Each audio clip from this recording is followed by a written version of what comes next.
राम यह प्रवचन परम श्रद्धेय स्वामी जी श्री राम सुखदास जी महाराज द्वारा 3 जनवरी 1993 को दोपहर लगभग 2:30 बजे बीकानेर में हुआ। राम।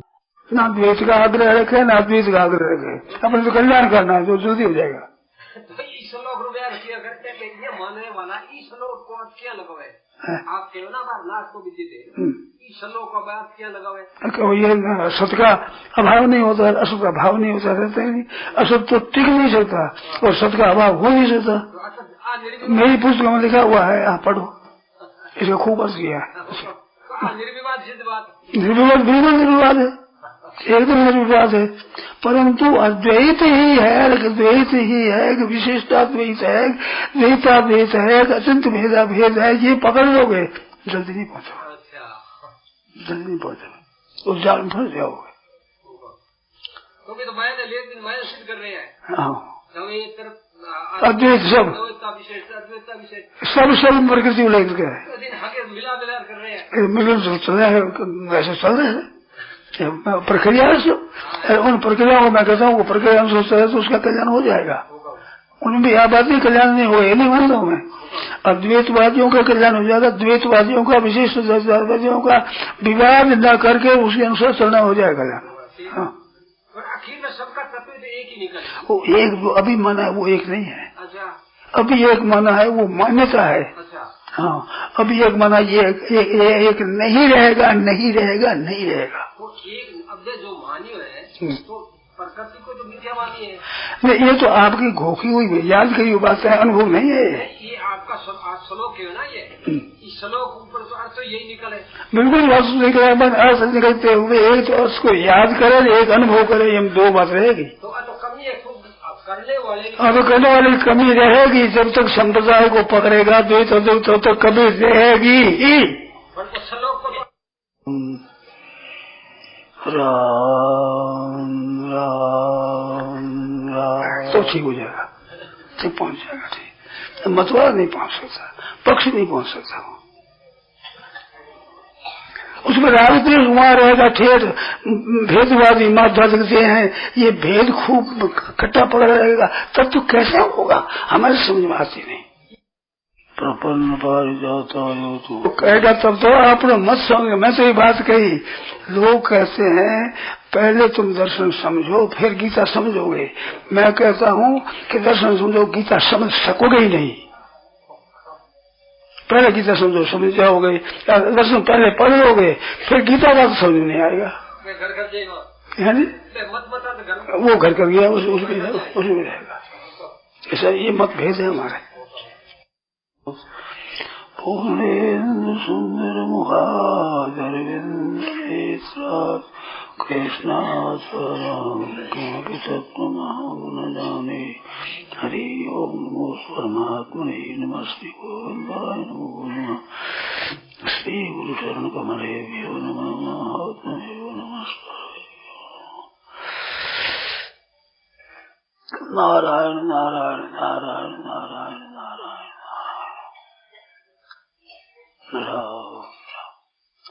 कोई बात हो पूछो, नहीं कोई बात चलाओ, कोई मन में बात आती हो तो आप कोई और कोई।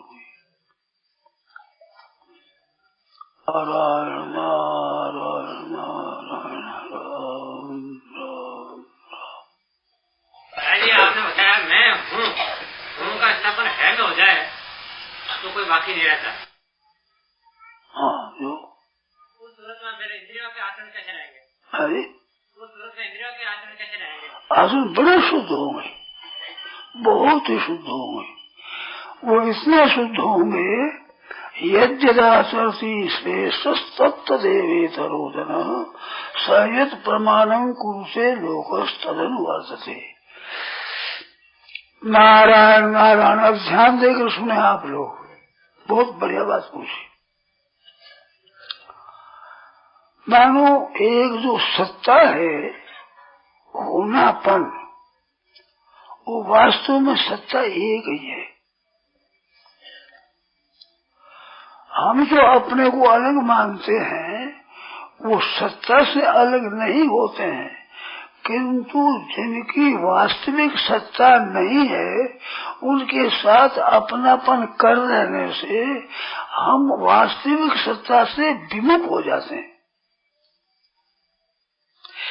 एक अलग होना है, एक विमुख होना है। तो अलग होना तो दो हो जाते हैं, और विमुख होने से दो नहीं होते, परंतु एकता का ज्ञान नहीं होता, एकता का बोध नहीं होता। तो अब वो जो सत्ता है उसका नाम है, जो सब जगह परिपूर्ण है। वो सत्ता सामान्य रीति से परिपूर्ण सत्ता है। अब वो जो है मैं हूँ हो जाता है, मैं हूँ, ये एक देशी हो जाता है। मैंपन होने से हूँ होता है। व्याकरण की रीति से तो बड़ी सुगम समझ में आ जाए, और व्याकरण नहीं पढ़ा है तो भी आदमी समझ सकता है। व्याकरण है तो बिल्कुल समझ में आ जाता है। तीन पुरुष होते, मैं, तू और यह, और यह के दो भेद है, यह और वह। नजीक यह हो गया, दूर वह हो गया। तो एक तो यह वह एक हो गया, ये एक मैं है, एक तू है, तीन है। तो ये मैं है, ये क्या है? अहम है। अहम अहंकार है प्रकृति का एक अंश। भगवान की परा और अपरा दो प्रकृति है। भूमि रापो नलो वायु खग मनो बुद्धि रेव च अहंकार इसी में भिन्ना प्रकृति दृष्ट था। ये 8 प्रकार के भेदों वाली प्रकृति है। अपरा, ये इसका नाम अपरा प्रकृति है, जड़ प्रकृति है। इतस्तु अन्याम प्रकृति वेदी में परम, इससे अन्य एक भगवान की परा प्रकृति है। तो परा प्रकृति क्या है कि जीव भूताम महाबाहो ये दम धार्य से जगत। जीव रूप से ये जो प्रकृति, ये मेरी परा उत्कृष्ट श्रेष्ठ प्रकृति है। ये अपरा है, निकृष्ट प्रकृति है, 8 भेदों वाली। वो जो परा मेरी प्रकृति है उसको जीव भूत के जीव रूप बना हुआ है वो। तो जीव भूता महाभो, जीव भूता वो कौन है कि ये दम धार्यते जगत, जिसके द्वारा ये जगत धारण किया जाता है। जगत धारण किया जाता है जिसके द्वारा। मानो जगत को कौन मानता है कि जो मैंपन कर देता है, अपरा प्रकृति को परा प्रकृति पकड़ देती है, तब उसका नाम होता है अहम। तो उसने जगत को धारण कर रखा है। जगत वास्तव में जीव की दृष्टि से है, परमात्मा की दृष्टि से जगत नहीं है। परमात्मा तत्व का बोध होने पर जगत नहीं रहेगा। एकदम धार्य से जगत, जिसने जगत को धारण कर रखा है। तो जगत धारण किसने कर रखा है? वो परा प्रकृति। परे हम इतस्त्वन्याम प्रकृति विधि में परा जीव भूता, जीव रूप बनी हुई प्रकृति। वो जीव भूति है, उसने जगत को धारण कर रखा है। मानो जगत की सत्ता जीव के दृष्टि में है, जीव में है, ना ब्रह्म की दृष्टि में है, ना ईश्वर दृष्टि में है। एकदम धार्य इसने जगत को धारण कर रखा है।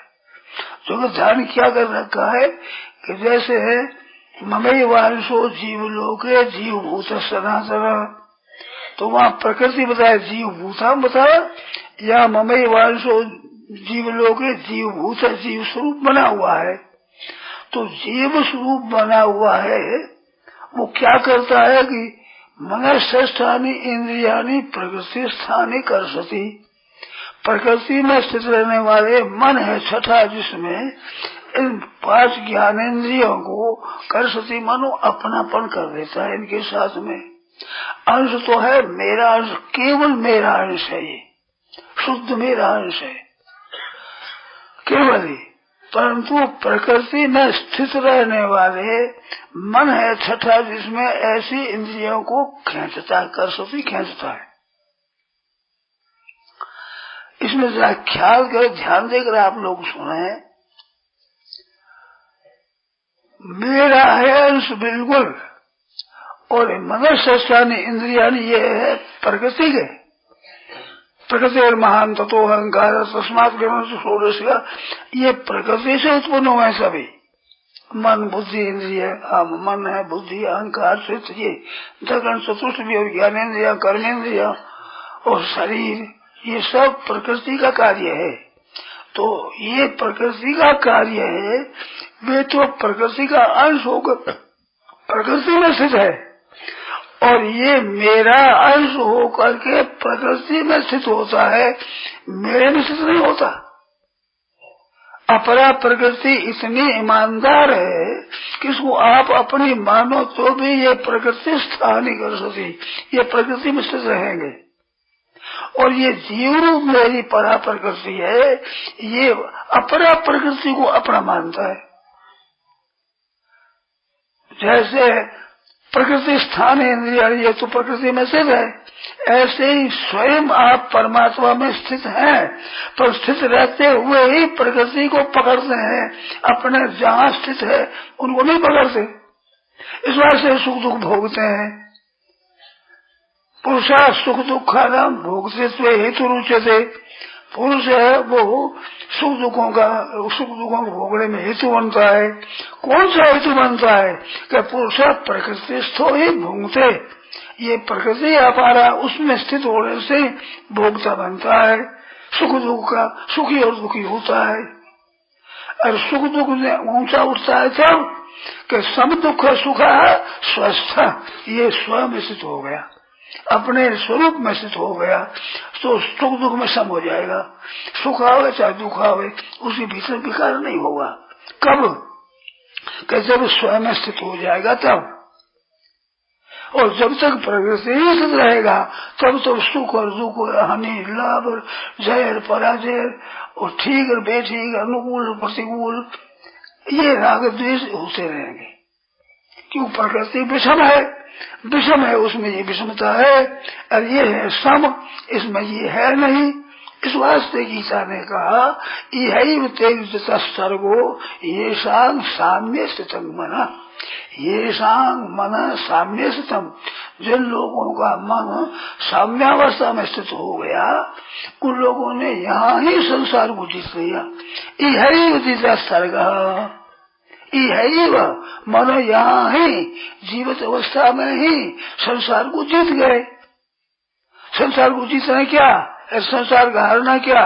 कि संसार के संबंध को लेकर सुखी दुखी होना, ये संसार की विजय हो गई। और सुख दुख दोनों को समझ गए, ऊंचा उठ गया, सुख दुखी नहीं होता तो इसने संसार को जीत लिया। संसार क्या है? अनुकूलता प्रतिकूलता, ये संसार है।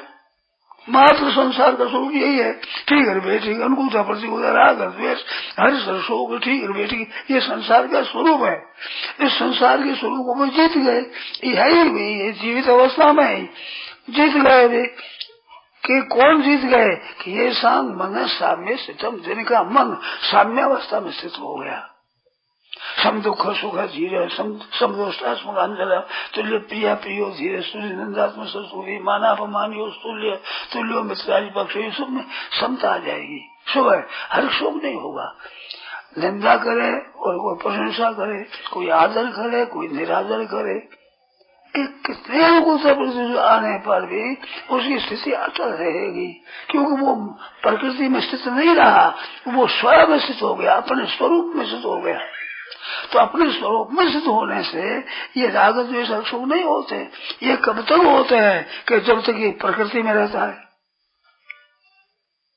इसमें एक और विलक्षण बात कही गीता ने, प्रकृति में स्थित अपने को मानता है तब तक राग द्वेष होते हैं, परंतु ध्यान देना, अनादित्वात् निर्गुणत्वात् परमात्मा अयम अव्यय शरीरस्थोप कौन्तेय न करोति न लिप्यते।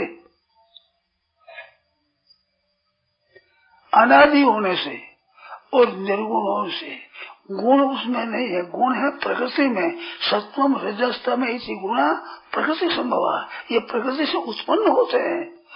और स्वयं में गुण नहीं है। अनादित्वाद निर्गुणत्वाद, ये अनादि है और निर्गुण गुण से रहित है। इस बात से परमात्मा अयम, ये परमात्मा है। परमात्मा शुद्ध आत्मा है। परमात्मा अयम अव्यय अविनाशी है, न पैदा होता है न नष्ट होता है, जो का जो रहता है। शरीर स्थो भी ध्यान देना, ये बात इस बात की देखना है कि शरीर में स्थित होता हुआ भी, अपने को शरीर में स्थित मानता हुआ भी, न करोते न लिपते, उस समय भी स्पर्शी में स्थित है नहीं। शरीर में स्थित मानता है, शरीर में स्थित है नहीं।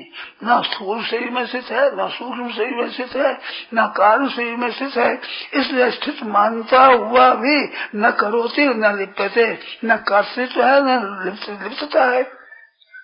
कर्तापन होता है वो प्रकृति के साथ संबंध होने से कर्तापन होता है, और लिप्तता होती है राग द्वेष, ये लिप्तता है।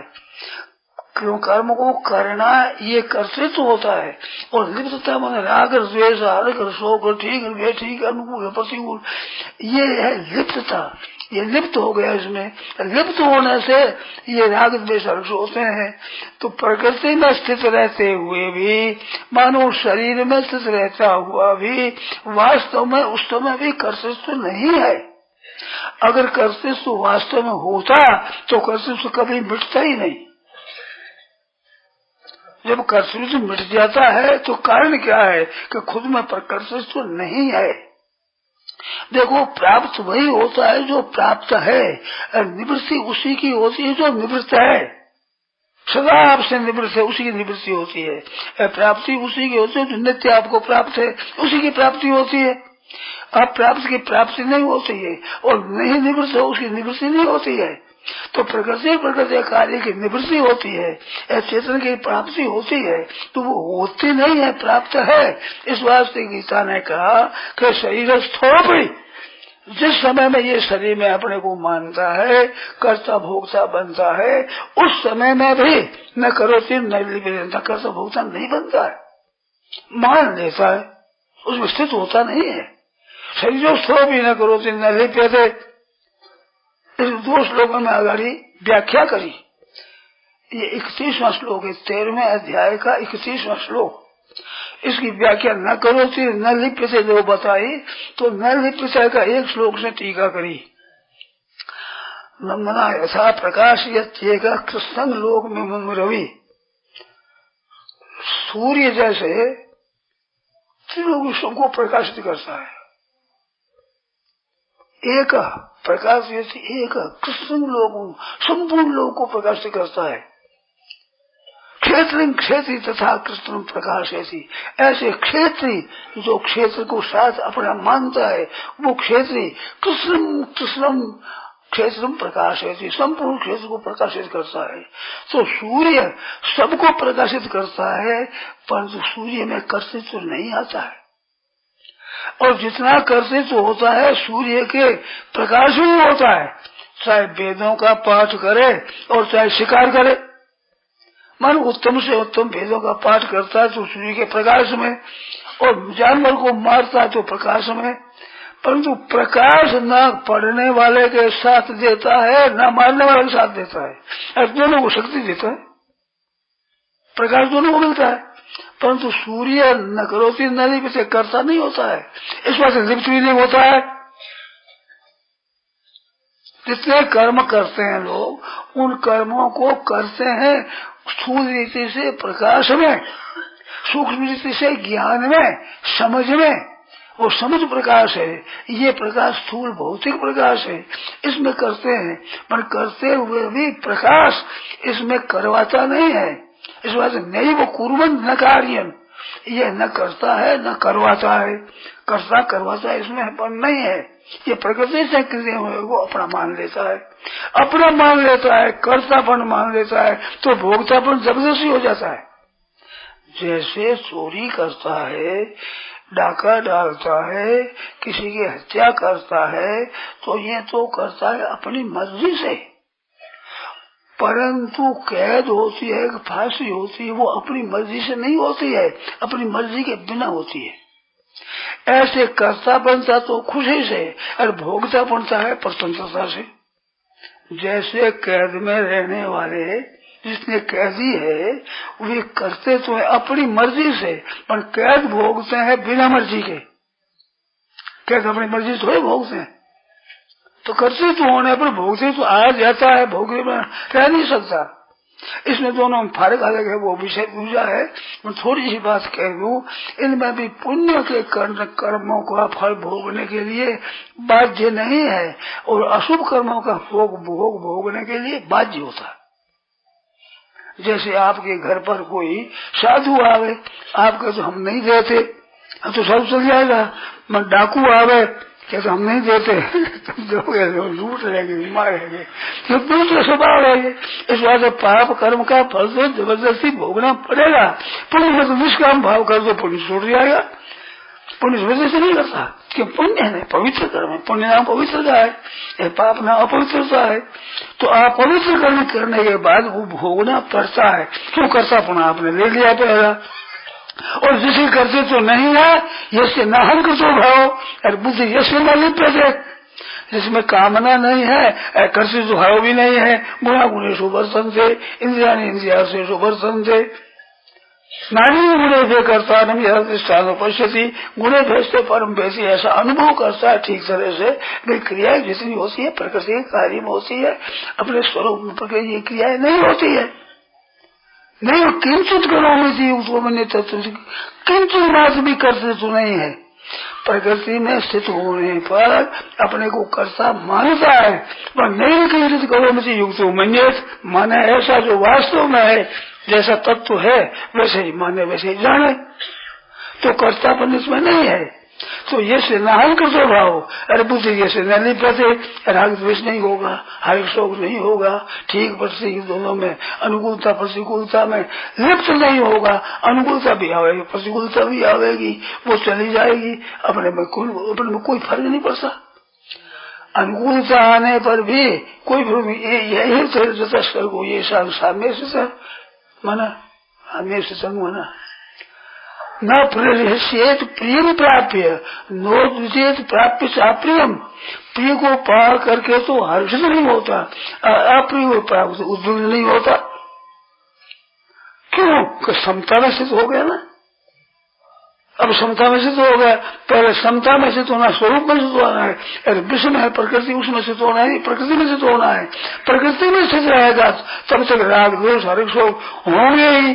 प्रकृति में स्थित नहीं रहेगा तो कभी इसे राग द्वेष होगा ही नहीं, किंचित मात्र भी नहीं होगा। तो वो हूपना है अहंकार में सिद्ध होने से, उस हूपने में राग द्वेष होते हैं। ठीक स्वयं में वहाँ राग द्वेष होते हैं। हूपने में परमात्मा का अंश है, ये तो चेतन शुद्ध है, और प्रकृति स्थानिक ये प्रकृति में स्थित रहे हुए पदार्थों को साथ कर देता है। तो प्रकृति और पुरुष दोनों मिलने से उनमें जो अविवेक है, उस अविवेक के कारण ये कर्तापन होता है, भोक्तापन प्रकृति में। पर कर्तापन अपने में मान लेता है, अगर अपने में मान लिया तो भोक्ति से आ जाता है। भोक्ति से करना नहीं पड़ता है, कर्तव्य से करना पड़ता है। अभी पता नहीं लगा, कर्तव्य करने पर नहीं पड़ता, कर्तव्य भी आता है और भोक्तव्य भी आता है, परंतु कर्तव्य मिटाने में आप समर्थ हो। और भोक्तव्य कर्तव्य मिटा दोगे, भोक्तव्य मिट जाएगा। कर्मयोग क्या करता है? भोक्तव्य मिटाता है। और ज्ञान योग क्या करता है? कर्तव्य मिटाता है। ये कर्तव्य मिटा देगा। अब वो कर्तव्य भोक्तव्य मिटाने के लिए जरूरत क्या है कि जो मैं हूँ, ये इसमें जो सत्ता है, होनापन की सत्ता, ये तो है परमात्मा का स्वरूप, और मैं है ये प्रकृति का स्वरूप। तो अब इन दोनों को मिटाकर प्रकृति का संग छोड़कर और परमात्मा के साथ एक हो जाए। तो परमात्मा के साथ एक होने में दो प्रकार है। चाहे तो परमात्मा स्वरूप है, उसके साथ अपने को एक मान ले तो एक हो जाए। जान ले, केवल मानना नहीं है, मानने का मतलब जान कर ही उसमें स्थित हो जाए। और चाहे मैं प्रकृति में स्थित नहीं हूँ, ऐसा अनुभव कर ले प्रकृति को, मैंपन को अपने से अलग समझ ले कि मैंपन है, ये प्रकृति का कार्य है, मैं का प्रकाशक मैं हूँ, मैं स्वरूप ये मैं नहीं हूँ। मैं ऐसा कर ले तो इसमें वो स्थित नहीं रहता, फिर अलग हो जाता है, फिर सम दुख सुख स्वस्थ हो जाता है। अब यहाँ जो बात आई है, आपने प्रश्न पूछा है कि वो जो मैंपन हूँपन है वो हूँपन में स्थित हुआ है कि हैपन में स्थित हुआ है। अब यहाँ प्रक्रिया है, यहाँ प्रक्रिया दो तरह की है। चाहे तो अपने को परमात्मा के साथ एक माने, चाहे परमात्मा के साथ अपने को एक माने, दोनों एक से दिखती है, बात एक से दिखती है, दोनों में फर्क है। अपने को परमात्मा में स्थित माने ये सुगम है और श्रेष्ठ है, और अपने में परमात्मा को माने ये कठिन है और उत्तम नहीं है इतना जितना वो उत्तम है। हमारे संतों से बात चल रही थी तो उन्होंने कहा कि भाई हाथी को अपने ऊपर चढ़ाने की अपेक्षा हाथी पर चढ़ना ठीक है, हाथी को चलो मुसलदायक होता है। ऐसे अपने ब्रह्म लाना ये कठिन है, ब्रह्म अपने पर लाना मुश्किल है, और अपने को ब्रह्म में लेकर सुगम बात है। सीधे हाथी पर चढ़ो, हाथी क्यों चढ़ो अपने मत, ये क्या एक संतों ने मेरे को कहा। तो तुम्हारा चढ़ाना उस हाथी पर चढ़ो, हाथी पर चढ़ो तो मसल जाओगे, हाथ का सूरन हो जाएगा। तो इस बात से अपने में ये दो तरह की प्रक्रिया आती है। जैसे शंकराचार्य महाराज ने कहा है सत्य भी भेदापगमे, परमात्मा में अपने में भेद नहीं है, सत्य भी भेदापगमे नाथ स्तवाहं नमामि नस्तम, हे नाथ मैं आपका हूँ तुम मेरे नहीं हो। कैसे कि सामुद्रो ही तरंग कुशन सामुद्रो न तारंग, समुद्र तरंग है वो समुद्र की होती है, तरंगों का समुद्र नहीं होता। तो मैं तो तरंग की तरह हूँ, आप समुद्र की तरह है, तो तरंग कहलाती है। तरंग कोई अलग हो गई क्या समुद्र से? कोई तरंग को अलग कर दे, कैसे कर दे? ताकत है किसी को कर दे? गोस्वामी जी महाराज भी कहते हैं कि वो नाम बंदनाम प्रकरण में आता है, गिरा अर्थ जल बीच सम कहियत भिन्न न भिन्न, गिरा अर्थ जल बीच सम। ध्यान देना, थोड़ा सा मेरी बात थोड़ी ध्यान देना, समझना। गिरा अर्थ और जल बीच, तो गिरा नाम वाणी और वाणी का अर्थ जो मैं कहता हूँ शब्दों का अर्थ, तो वाणी और वाणी का अर्थ, और जल और बीची, जल और जल से जल की तरंग। तो इसमें गिरा को पहले लिया, अर्थ पीछे लिया, और बीची को पहले लिया, और तरंग को बीची और जल को पीछे लिया। ध्यान दो, आप ध्यान दो। गिरा अर्थ और जल बीची सम, गिरा पहले फिर अर्थ, और पहले बीची फिर जल, उल्टा कहा, ख्याल है ना? गिरा अर्थ और जल बीची, गिरा अर्थ हो तो जल बीची, बीची जल यूं होना चाहिए अगर रिश्ते के, और जल बीची कहे तो अर्थ और गिरा कहना चाहिए। जल पहले कहो, बीची पीछे कहो, तो अर्थ पहले कहो, कुछ गिरा कहो, समझे? कहिए तो भिन्न न भिन्न, भिन्न नहीं है, ना तो शब्द से अर्थ भिन्न है, न जल से तरंग भिन्न है। अरे कहिए तो भिन्न भिन्न, कहते हैं कि जल है ये तरंग है, ये वाणी है ये अर्थ है, कहिए तो भिन्न न भिन्न, भिन्न नहीं है। तो उल्ट पुलट क्यों कहा? उल्ट पुलट कहा कि जो सीताराम सीताराम, राधे श्याम, गौरी शंकर, लक्ष्मी नारायण, ये गिरा अर्थ है। पहले गौरी शंकर कहा, सीताराम कहा, राधे श्याम कहा, तो पहले गिरा है फिर अर्थ है। परंतु फिर क्या होगा? जल और बीची, तब क्या होगा? अर्थ और गिरा, जल और बीची। तो पहले जल का नाम पीछे बीची का नाम है। गिरा अर्थ जल बीची सम कहिए तो भिन्न न भिन्न, वंदो सीताराम पद। तो सीताराम है कैसे है? गिरा अर्थ की तरह उनको वंदना करता हूँ मैं। जिन्हें परम प्रिय खिन्न, जिनको खिन्न दुखी होता हो, प्यारा होता है भगवान को, ऐसे नमस्कार करते हैं।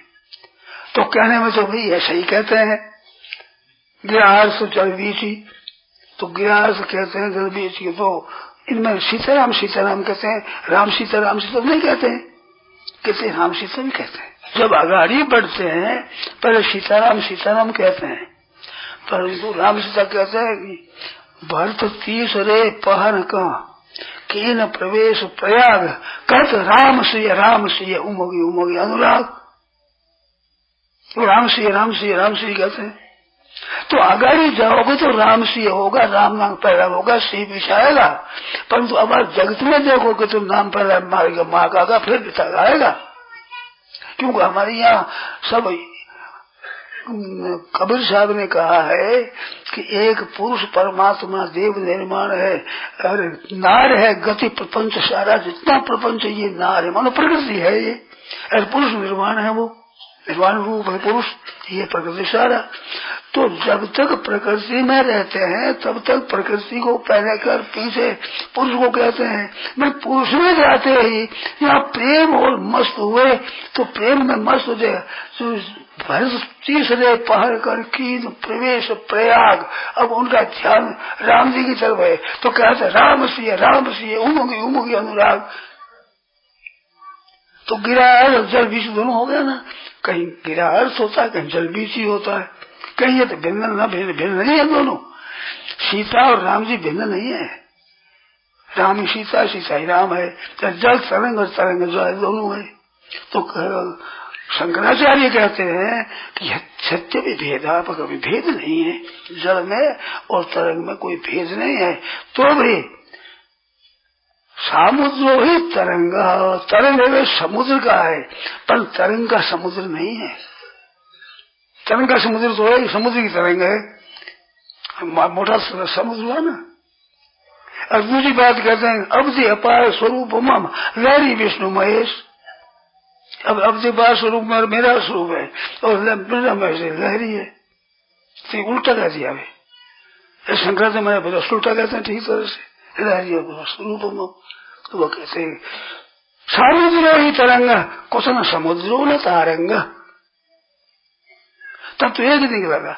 इसी तरह से जो भाई ने पूछा कि अपना है वो परमात्मा के स्वरूप में स्थित करे कि परमात्मा को अपने में स्वरूप करे। चाहे मैं ब्रह्म हूँ चाहे ब्रह्म में हूँ, फर्क क्या पड़ा, एक ही हुआ।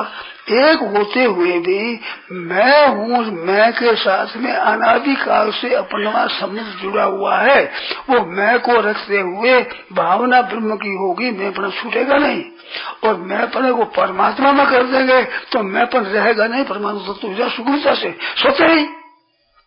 जल की तरंग में समुद्र को रहे तो समुद्र तरंग में नहीं आएगा, तरंग समुद्र में आ जाए स्वतः ही। इस वास्ते उस परमात्मा ही मर्मण करे। तो गीता में वासुदेव सर्वमिति स महात्मा सुदुर्लभ, महात्मा के लक्षण करते हुए कहा कि वासुदेव सर्वम, सब वासुदेव है। मतलब मैं हूँ ये नहीं कहा, वासुदेव सर्वम इति स महात्मा सुदुर्लभ। तो गीता इसको शेष मानती है, ऐसे महात्मा को दुर्लभ माना। तो परमात्मा में अपने को आपको कर रहे, क्योंकि परमात्मा में ये है, सदा परमात्मा में है। जैसे मनुष्य स्थान यानी प्रकृति स्थानीय है, ऐसा मेरा अंश मेरे में ही स्थित है, परंतु मेरे से विमुख होकर प्रकृति के सन्मुख होकर के मनुष्य से इनको अपना मानता है, मन को, बुद्धि को, अहंकार को, चित्त को, इनको अपना मानता है ये प्रकृति के, तुम्हारे है नहीं। भूमि रापो नरो वायु खंग मनो बुद्धि रेव अहंकार, ये अहंकार हुआ। इसी में भिन्ना प्रकृति था, अपरायम अपरा प्रकृति है। तो अहम तक ये अपरा प्रकृति हुई। तो जैसे मिट्टी है वो ढेला अलग है, इसी जाति का अहम भी ढेले की तरह अपने से अलग है, अपरा प्रकृति है ये। भूमि आप अनल वायु खंग मन बुद्धि अहंकार, ये एक जाति के है, अपरा प्रकृति है। आपस में इनके बड़ा भारी भेद है, जल के इनके एक एक से 10 गुना अधिक सूक्ष्म है।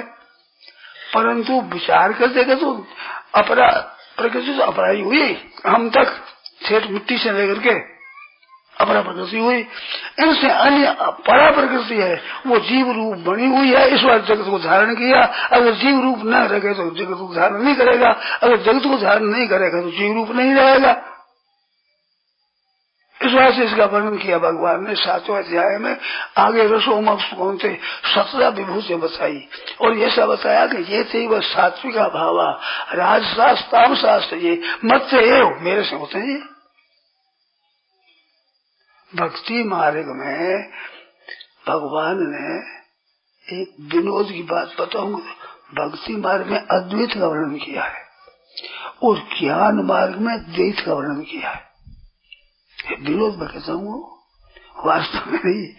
कैसे कि भक्ति मार्ग में सब कुछ मत परसरम नान्य किंच नहीं, मई सर्वमिदं प्रोक्तम सूत्रे मणिगण, मेरे में सब कुछ मेरे में, ऐसा कहा है। और ज्ञान मार्ग में सत रस 2 बताए, नित्य और अनित्य 2 बताए, प्रकृति और पुरुष 2 बताए, क्षेत्र और क्षेत्र 2 बताए। मानो ज्ञान मार्ग में जड़ता रहती है तो जड़ता से अपने को अलग करना बताया, और भक्ति मार्ग में परमात्मा में स्थित होने पर जड़ वस्तु का अत्यंत अभाव हो जाता है। तो क्या बतावे, जड़ तो स्वतंत्र है नहीं, जड़ को सत्ता तो चेतन ने दे रखी है। ये एकदम धार्य जगत, चेतन ने जगत को धारण कर रखा है, तो जगत की स्वतंत्र सत्ता नहीं है, किंतु चेतन ने इसको धारण कर दिया। इस वास्ते ये धारण हो गया सब। राग द्वेष शोक सुख दुख, आना जाना, जन्मना मरना, ठीक और बेठीक, अनुकूलता प्रतिकूलता, ये सब प्रकृति को पकड़ने से हो गया।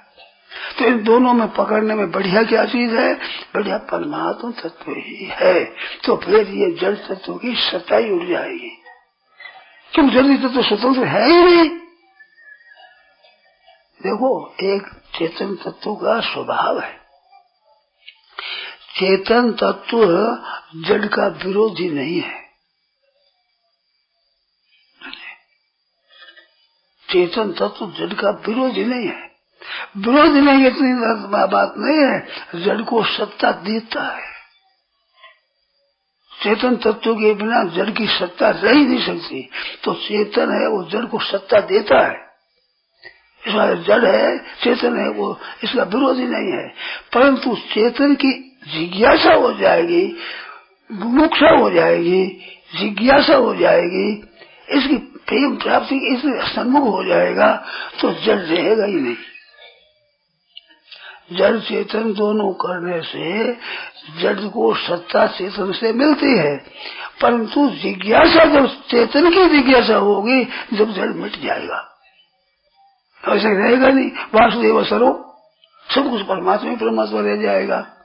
तो जड़ अंश क्या है, ये न होता हुआ जो होता है, दिखता है, इसको जड़ कहते हैं, इसको प्रकृति कहते हैं। अगर है जो का त्यों रहेगा तो जड़ ऐसा रहेगा ही नहीं, फिर तो चेतन रह जाएगी। और तो वासुदेव सर्वम, तो वो 2 भेद बताए। तो हूँ है वो है में वे, कि है को हूँ में लावे।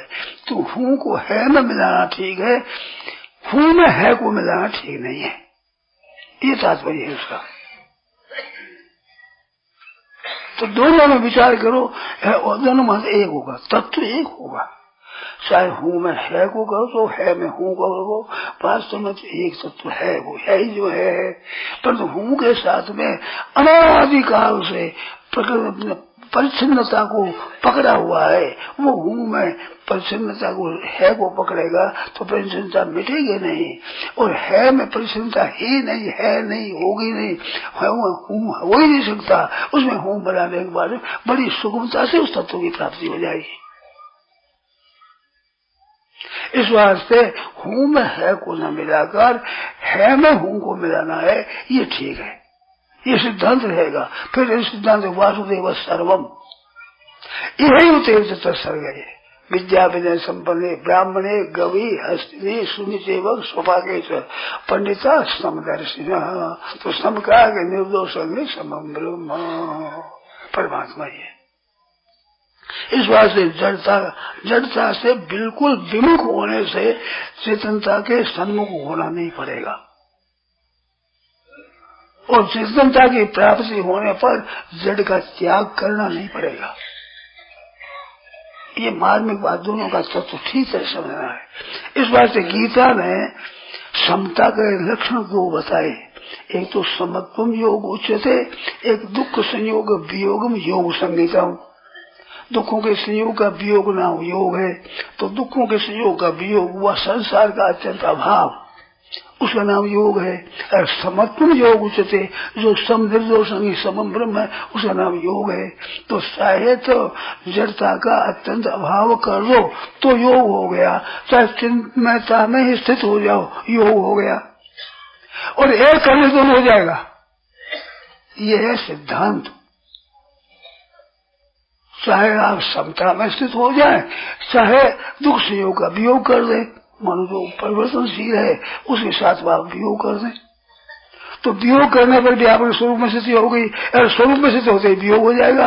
और वियोग होने पर सत्ता रहेगी नहीं, क्योंकि उनकी स्वतंत्र सत्ता है नहीं, केवल चेतन से सत्ता प्राप्त हुई है, इनमें स्वतंत्र सत्ता ही नहीं, कैसे रहेगी? सत्ता तो सत्ता की ही रहेगी, असत की सत्ता कैसे हो जाएगी? इस बात से ना सतो विद्यते भावो ना भावो विद्यते सता, असता भावना विद्यते, असत की सत्ता विद्यमान नहीं है।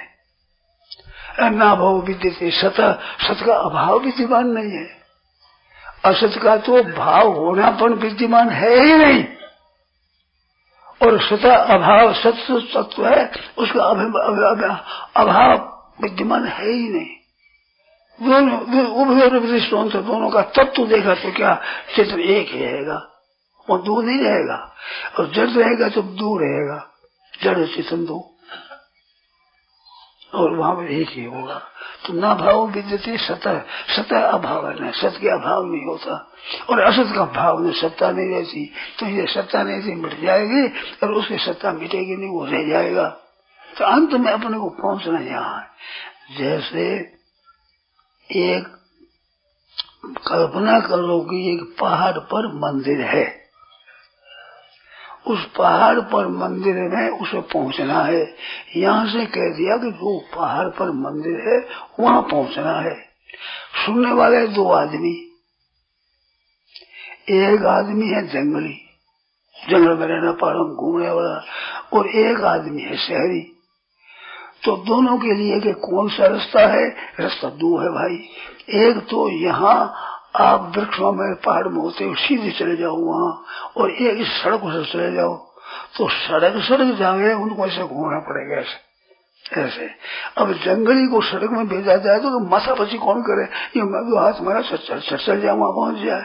और सारी आदमी कहे तुम चल पहुंच जाओ, भाई हम नहीं जा सकते, वो सड़क से नहीं जाएगा, क्योंकि ऐसा जंगल में अभ्यास नहीं है। और वो क्यों गोता खाएगा, क्यों करेगा? सीधे जैसे चटा जाएगा, पत्थर को पकड़ा, वृक्ष को पकड़ा, ऊपर चटा सट पहुंच जाएगा। तो लक्ष्य तो है एक, ये प्रकार है दो। तो रास्ते जाना है, ये बहुत देरी की बात है। इस वास्ते विहंगम मार्ग कहा है संतों ने। एक पिपील का मार्ग है, एक विहंगम मार्ग है। पिपील का कीड़ी चलती है तो धीरे धीरे पहुंचेगी, और विहंग मार्ग उड़ करके वहां पहुंच जाएगा, वो विहंगम मार्ग है। तो संतों ने विहंगम मार्ग को बढ़िया माना है। विहंगम मार्ग वो है कि परमात्मा की है बस, तो ठेठ पहुंच गया फट आप साहब ही, और मैं ब्रह्म हूँ, ये पिपील का मार्ग है। ये पिपील धीरे धीरे पिपील पहुंच तो दोनों जाएंगे, परंतु रास्ता कठिन सुगम दोनों है। अब कठिन सुगम क्या है कि जंगली के लिए तो सड़क चलना कठिन, महान दुर्बल लंबा तो रास्ता पड़ेगा, शेर देव ज्यादा लगेगी, चट दो हाथ मारा चट पहुंच गया, उसलिए वो सुगम है। और शहर में रहने के लिए वो अब रास्ता वो ठीक है, पिपीली मारेगी, जल्दी फंस जाएगा, चढ़ नहीं सकेगा। तो कठिन सुगम कैसा कि जिसके जो भाव नहीं करते हैं सोई, जिसके ठीक सुगम पड़े वही ठीक है। इस वास्ते विवेक मार्ग है, ये बहुत जल्दी की प्राप्ति कराने वाला है। और जो ये क्रिया सर्जन्य है, श्रवण है, मनन है, निध्यासन है, ध्यान है, फिर समाधि है, वह फिर सविकल्प है, फिर निर्विकल्प है, सबीज है, फिर निर्बीज है, उसके मतलब में अंत में परमात्मा प्राप्ति है। जैसे जिनकी मर्जी उसको क्रम ले लो, दोनों क्रम ठीक पहुंचना है। या सांख्य प्राप्त स्थानम तद योगी विगम्यते, तो योग है तो योग तो कर्म संन्यासात कर्म योगो विशेष है, कर्म योग सीधा मार्ग है। इस ध्यान योग मार्ग में योग भ्रष्ट भी होता है, परंतु विवेक मार्ग में योग भ्रष्ट नहीं होता। क्यों? योगा चलित मानस, मन चलित होता है तो मन को साथ में लेकर चले तब मन चलित होता है, तो पहुंचता नहीं। मन को पहले ही मन है, वो तो प्रकृति का कार्य हमारा संबंध ही नहीं है। ना शरीर के साथ संबंध है, ना इंद्रियों के साथ संबंध है, ना ज्ञान इंद्रियों के साथ संबंध है, ना अंतःकरण के साथ संबंध है। वह तुम्हारा संबंध है ही नहीं, तो चटकाम बन गया, अपने स्वरूप विस्थित होगी। मन लगाते लगाते जाओगे तो मन साथ में रहेगा। अरे मन चलित हो रहे हो, योग भ्रष्ट हो जाओगे। अरे मन चलित हो, मन साथ ही नहीं है, चलते क्या योग भ्रष्ट होगा ही नहीं। तो विवेक मार्ग में योग भ्रष्ट नहीं होता। कर्म मुक्ति है, सद्यो मुक्ति है, तो सद्यो मुक्ति में योग भ्रष्ट नहीं होता, कर्म मुक्ति में योग भ्रष्ट होता है। इस वास्ते वही मार्ग ठीक है जो सीधा परमात्मा के शरण हो जाए। इस वास्ते गीता ने सर्वगुह्यतम माम एकम शरणम जो सर्वगुह्यतम बताया। सर्वगुह्यतम पद एक बार ही आता है। गुह्यतम आता है, गुह्यतर आता है, गुह्यतम शास्त्रम आता है, राज विद्या राज गुह्यम आता है, कई आते हैं, पर सर्वगुह्यतम पद एक बार आया है। वो किसमें? माम एकम शरणम हे नाथ होगा, ऐसे प्रभु चरणों को शरण हो जाए, सीधा सरल बात है। क्योंकि अपने सब जितने भाई बहन बैठे हैं सत्संग सुनते हैं, हम भगवान के हैं, ये स्वतः स्वाभाविक है। जहाँ भगवान के हुए उनको खुद को अपनी जड़ता को दूर करना पड़ा नहीं है, अपने तो भगवान के शरण हो गए। शरण होने के बाद परमात्मा की प्राप्ति हो जाएगी। इसलिए भगवान कहते हैं मत्सृता मदगत प्राणा बोधयंत परस्परम कथयंत सम्मान नित्यम तुष्यंति च रमन्ति च। मत्सृता मदगत प्राणा, मेरे में चित्त लगाया हुआ, चित्त मेरा ही मेरे चिंतन का चित्त भगवान के अर्पण कर दिया। वहाँ चित्त से चिंतन करने वाला नहीं है। मय्यर्पित मनोबुद्धि, मन और बुद्धि भगवान के अर्पण कर दिया, अर्थात मन बुद्धि मेरे नहीं है। ज्ञान मार्ग में तो प्रकृति के हैं और भक्ति मार्ग में भगवान के हैं।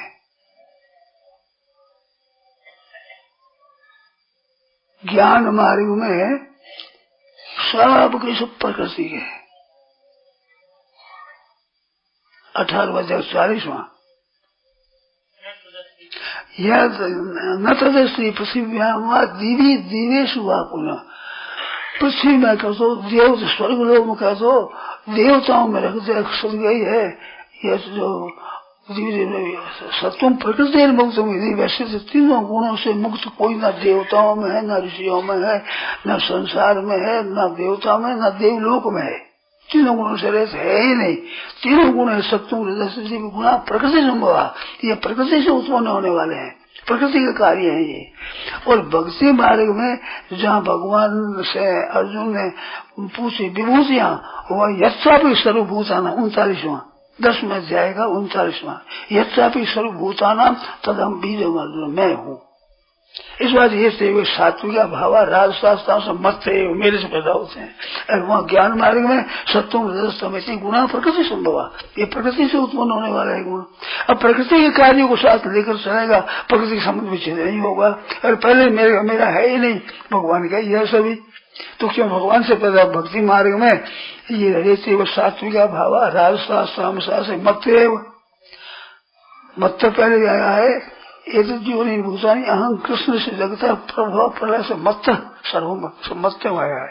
और भजते साधु मत्त से मत्त तक ऐसा भगवान से उत्पन्न होते हैं। तो इस बात से भगवान के तो भगवान को दे दे, बस संसार को चाहे तो त्याग दे, चाहे भगवान को दे दे।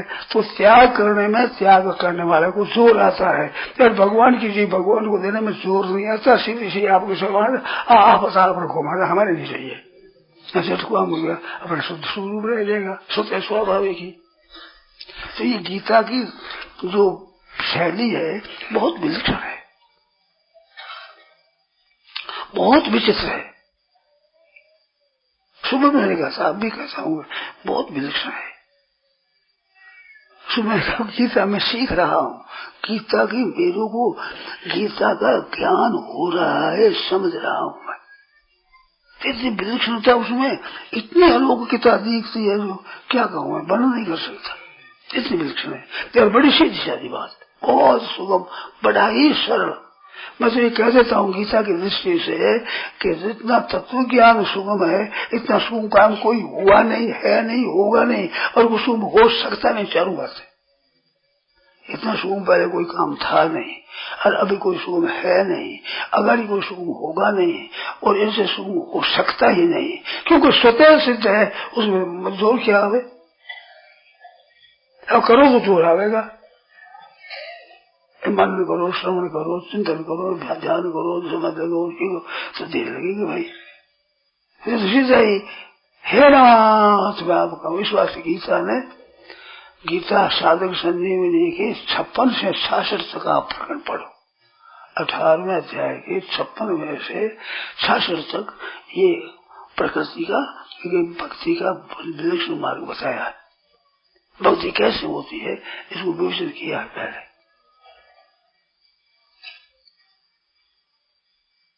जिस समय टीका लिखी था ना, उस समय में मेरे को मालूम था दिखाई दे, परंतु आज जैसा दिखता है ना वैसा नहीं दिखता था। साफ साफ बात है, आज इतनी विलक्षणता अलौकिकता दिखती है, विचित्र। तो गीता के शब्दों में, गीता की विलक्षण बात है। बात भी ठीक है, ऋषि मुनियों का, पंडितों का, संतों का एक तो मतलब एक खास, भगवान का खुद का हो तो खुद भगवान कहेंगे। उसमें जो विलक्षणता है, वो पंडित हो, विज्ञानी हो, कैसे कहेगा?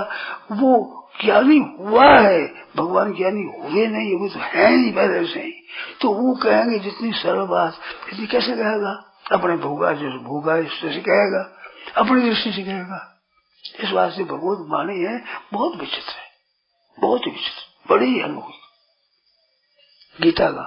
और मूल पाठ करो आप, गीता के मूल पर ध्यान दो। टीकाओं पर होने पर आदमी उलझ जाता है।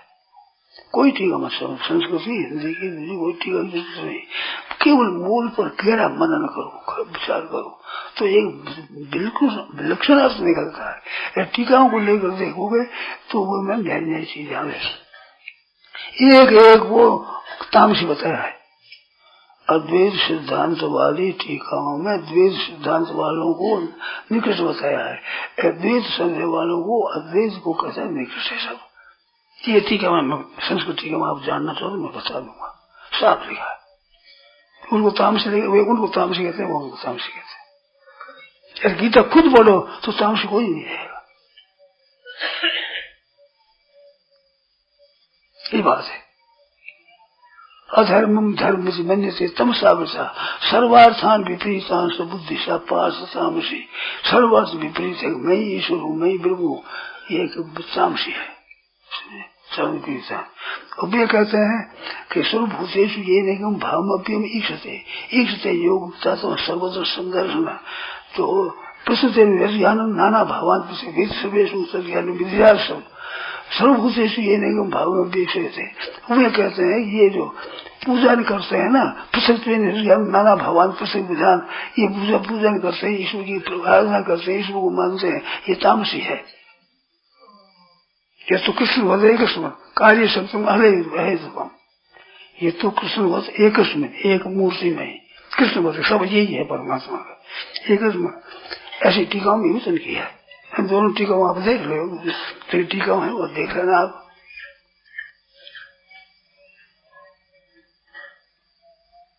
प्रथम 20, 21, 22 श्लोक तामस ज्ञान बताया इसको, और वो है 30, 31, 32 को 32 है, ये 22 है। हम दोनों श्लोक को मिला देना, ठीक है, देख लेना। तमाशा गीता नहीं कहते ऐसा, गीता तो सीधा बताते हैं। इस बात में मैंने पूछा है संतों से, गीता द्वैत अद्वैत नहीं कहती, ना अद्वैत कहती है, ना द्वैत कहती है, ना विशेषाद्वैत कहती है, ना शुद्धाद्वैत कहती है, ना द्वैताद्वैत कहती है। गीता तो साधारण जीवों को परमात्मा तत्व की प्राप्ति बताती है, कोई आग्रह नहीं।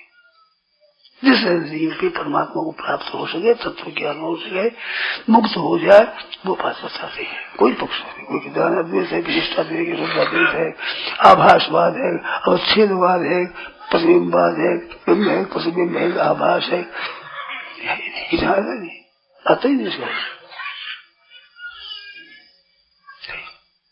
वो तो आप देख लेना, आज मैं कहता हूँ आप देख लगाओ, फिर पूछो लिखा है ना, हमें अपन बात करेंगे।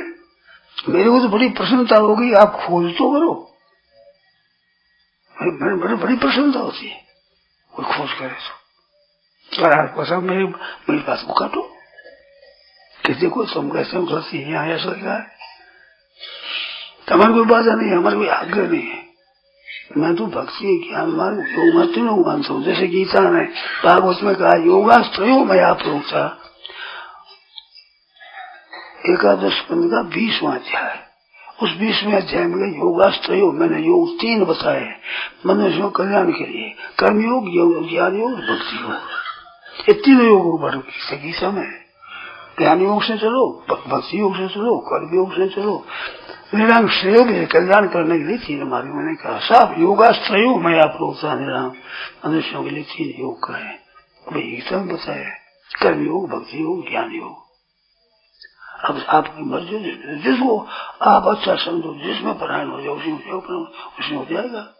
कोई जल्दी हो जाएगा, कोई देरी से हो जाएगा, वो पात्रों के अनुसार है, पात्रों का अनुसार हो जाएगा। जिसमें अव्यक्ताई गति दुखम देहवत है, देह के साथ मैं और मेरापन रहेगा तब तो ज्ञान मार्ग कठिन होगा। ऐसा ब्रह्मभूत है, प्रश्न ब्रह्मभूत हो जाएगा तो सुखे ब्रह्म संस्पर्शम अत्यंत सुख मुझे, सुखे ब्रह्म संस्पर्शम अत्यंत सुख मुझे, सुखे सुखपूर्व हो जाएगा। पहला वाला सुखपूर्व छठा जाए इंजन एवं सदात्मा ने योगी विगत कर्म सा, इंजन एवं सदात्मा ने योगी विगत कर्म सा। इससे पहला कौन है? 28वां 27वां प्रशांत मनसम योगी सुख मुक्तम शांत ब्रह्मभूतम अकर्मसम, वो ब्रह्मभूत बन गया, अकर्मसम है तो उनके मैंपन शरीर में नहीं रहा, उसके लिए सुखे न ब्रह्म संस्पर्शम, सुख पूर्व परमात्मा प्राप्ति हो जाती है। देहवत भी दुखम क्लेशो अधिक सरस्तेषाम अव्यक्ता संस्तेषाम अव्यक्ता गति दुखम देहवत मेरे पाप से, देह मैं और मेरा भाव है तब तक कठिन, बहुत कठिन है ज्ञान का मार्ग, और ये मिटने पर बहुत सुकून ज्ञान का मार्ग। भक्ति मार्ग में तेसा अहम समृद्धता, उद्धार मैं करता हूँ, अपने उद्धार की जरूरत नहीं करने की, मत करना तो मस्त रहते भगवान में। अब भगवान करो जाए मर जाओ, ये करो अंत स्वरूप पापों से मेरे सन हो जाए फिर मुक्त हो जाएगा। अब इसमें शंका है, बोलो संदेह हो बोलो। जैसे आपने नाश के भाव न भाव श्लोक बोलो, इसी श्लोक का विचार करने से परमात्मा तत्व सिद्ध होगा, परम तत्व होगा, सत परमात्मा ही रहेगा, असत संसार ही रहेगा, माया विद्या सिद्ध होगी, मिट जाएगी। तो इसी श्लोक पर दृढ़ता कर विश्वास कर ले तो निहाल हो जाएगा, निहाल हो जाएगा। मेरी पुस्तकों में 2-3-4 बार लिखा है ये कई तरह से, व्याकरण की दृष्टि से लिखा। वास्तव तत्व तो यही है, तत्व यही है, सगला शास्त्रों को भाव ही यही है। भाव शास्त्रों का, मैं शास्त्रों का भाव एक, संप्रदायों को एक भाव नहीं मिलेगा, तत्व एक मिलेगा अंत में, तत्व तो अंत में से एक निकलेगा। उसके बाद करने में अलग पद्धतियां है, माया के बाद करने के लिए नाना प्रकार की पद्धतियां युक्तियां ठीक हो जाएगा, परंतु जो संप्रदाय है उनमें एक नहीं होगा। माया ने हटाने की युक्तियां अलग अलग होगी। हम बिल्कुल तो तत्व तो एक ही निकलेगा, नहीं तत्व एक निकलेगा नहीं, द्वैतवादी